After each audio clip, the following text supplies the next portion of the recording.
You're listening to Cards to the Moon, a podcast about trading cards from both a collector and investor perspective. We hope you'll stick around for the ride as we take a deep dive into the state of the hobby, share some hot takes, hopefully some useful advice, and fun stories along the way. Hey guys, welcome back to our podcast, Cards to the Moon. This is episode 155, and it is another Friday episode. My name is Clark from 5 Card Guys on Instagram and 5cardguys.com. And today, there was a couple of things that came up with Hyung and John, my regular co-hosts, so I'm recording solo today, but it's all good, other than the fact it is a little weird, essentially talking to myself. But I did want to get a quick podcast episode out because there's a lot to talk about in the hobby, and I just wanted to cross off at least a couple of them in this episode. But before I get into it, I just want to give you guys a quick heads up that we started to upload some of our video podcast clips on our YouTube page at 5 Card Guys. So if you are sitting in front of a computer, you can see some of our past interviews with guests and listen to their hobby insights. And we'll also start to post regular segments with myself, Hyung, and John, giving our different takes on whatever hobby topic we're discussing that day. I'll put the link to our YouTube page below for you guys to check out. And as always, we appreciate if you subscribe and follow. Okay, speaking of hobby-related topics, there's no shortage of what to talk about. So let's start with the bad and the unfortunate news of Shohei Ohtani, who tore his UCL, which means he won't be pitching again for the rest of this season. And if he opts to have another Tommy John surgery later this year, that means he won't pitch at all for 2024 either. So what does this mean for Shohei Ohtani cards? I think most would assume the ridiculous FOMO prices that have pushed Shohei sales up and up and up despite the bear market we're supposedly in, well, that should start to trend downward. And I know some think it'll come crashing down, but personally, I think it'll be more gradual. For one, there's the possibility that Shohei will still be able to hit, which keeps him in the MVP discussion. And to date, if you needed a reminder, he leads the league in homers with 44, third in RBIs in the American League with 91.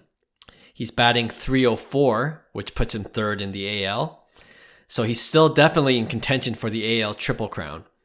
And if the season ended today, he would have the third best ERA in the American League, and he currently sits fifth in the number of strikeouts as a pitcher in the AL with 167. Now, second, I'm glad I wasn't a FOMO buyer for Shohei rookie cards, although I have to admit I was tempted every day by seeing all the listings pop up on my eBay watch list. But for those who did FOMO buy, I don't think they're going to list their cards for a big loss anytime soon, or they shouldn't, in my opinion. Now listen, if I did FOMO buy, I would have had to convince myself that I'm holding Shohei cards for the mid to long term, and I would have factored in the possibility of injury news like the one we just heard. Now sure, there will be some who bought early and they now just want to unload before Shohei cards start to dip again. But even then, because of the first reason I stated, I don't think you'll see much listings lowered that significantly, or at least right away. Now, what I'm doing is watching to see if I'm wrong and they do drop faster than I expect. And guess what? If that happens, there's a certain price point where I'm a buyer again. But if I'm not wrong and prices gradually decrease, then the best thing to do is probably be patient. Wait till the off season and keep tracking sales. Now, there could be an uptick though if talks about Shohei's new contract starts to pick up. Before the injury, I've heard numbers like $545 million over 9 years as a possibility for what it would cost teams to sign Shohei in free agency. With the injury though, some baseball insiders are speculating that he just lost at least $100 million in free agency money. But still, let's say that's the case, right? $450 million isn't bad. For context, here are the top 5 current richest contracts in baseball, okay? First, of course, is Mike Trout. He signed a $426,500,000 contract, which was signed in 2019 and it goes to 2030. Number 2 on the list is Mookie Betts, signed a $365 million contract from 2021 to 2032. Third, Aaron Judge, who just signed a $360 million contract this season and it's going to go to 2031. Fourth, Manny Machado, $350 million from 2023 to 2033, 10-year contract. And fifth is Francisco Lindor, if you can believe it, $341 million. And that's from 2022 all the way to 2031. Now, if you look at Aaron Judge's contract, who's number 3 on that list, which he signed for just this past season, for $360 million over 9 years, I think you can expect Shohei to get at least that if you just look at their batting stats this season. If you compare those stats together, where Shohei, you'll see, is beating Judge in almost every offensive category. Now, the rest of the contract will really depend on how teams value Shohei as a pitcher moving forward. Which brings up an interesting question, right? Which is, do you think Shohei comes back to pitch as a dominant starter again? Or as a starter again, period? I think MLB teams will have to make that decision and weigh the risks accordingly. But you know what? We might want to think about the same question in the hobby. Like, is Shohei worth the premium if he just becomes an elite batter? Or how about if he bats but only pitches as an elite relief pitcher, a closer perhaps? I don't know. I don't think so.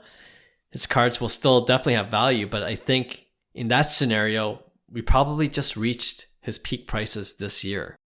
So it'll be interesting to see how he recovers and if he decides to undergo Tommy John again.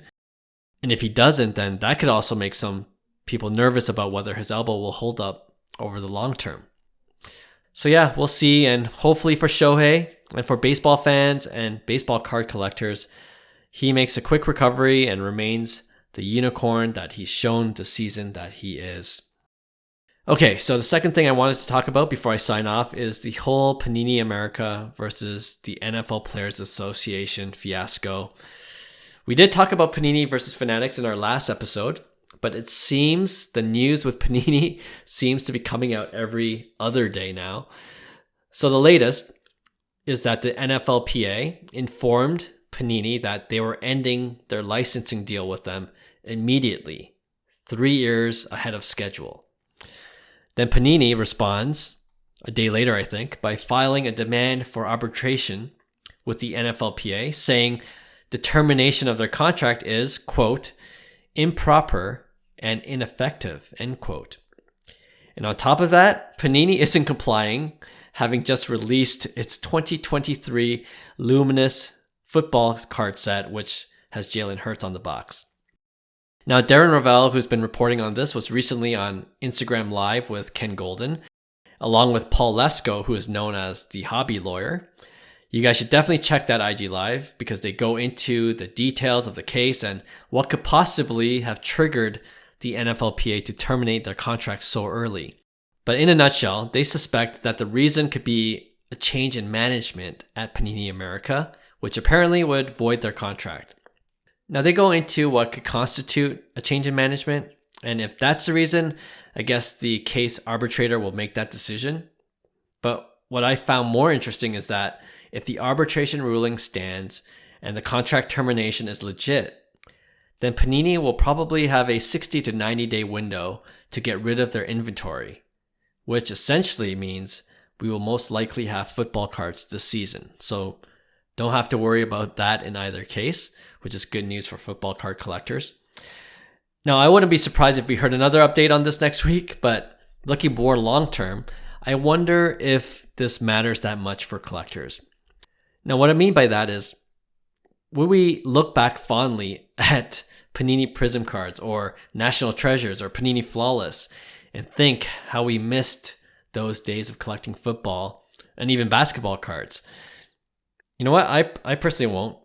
I'll think of the million parallels that Panini produced, and I'll think of the inflated prices during 2021 and 2022 during the height of the hobby hype.